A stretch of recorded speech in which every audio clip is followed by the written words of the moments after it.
All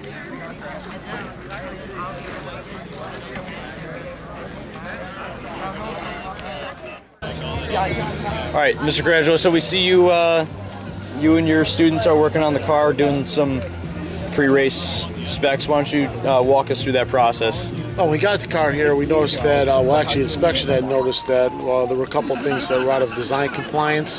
One of them being the location of the seatbelt, so we had to relocate that by drilling a couple holes, rebolting it, repositioning the seatbelt, cutting into the seat pan a little bit.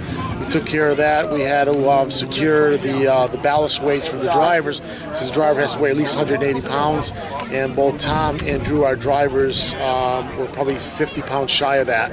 Okay. So we had to balance the car about 50 pounds, and they have to be secured to the frame. We had to take care of that. And then we had a malfunction with our speedometer sensor on the front wheel. That seems to be working okay now. So I think we're ready for the race, and hopefully we have some good luck with that car. You know, the kids worked hard on it, and we're looking to do well. So comparing this to last year, what did you guys do differently? It's a totally new car. The car was designed and built 100% in Route 218 in-house. We had nothing done on the outside. It was all done by the students in Hawk Fabrication and Design, my manufacturing class. So it was 100% us, and it was built by us as well. So the car is drastically different. Weight distribution is much different. The frame is a much different design. It's got a front suspension with upper-lower A-arms. It's made out of 60-61 aluminum. We have a different gear ratio on the motor. We're running different size tires. So the car is totally 100% different than last year's car. Okay. And how do you feel about your competition today, judging by some of the other cars that you're seeing and how everyone else is set up today? Competition here is always tough. I mean, some of these schools have been doing this for years. This is only our second year here, and it's really our first year with the car we totally designed and built ourselves. But there's schools that have been here for years, like I said, and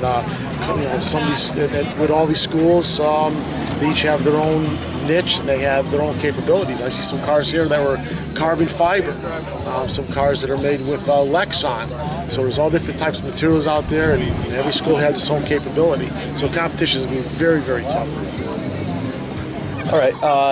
And this being Drew's, I know he participated last year, this being Drew's last Electrathon, how are you feeling about him getting behind the wheel and representing you guys today? I'm happy for Drew. I mean, Drew was with me all last year, all this year. He played a major part in this car design, and he was my shop foreman in the class this year, and so I'm happy for him.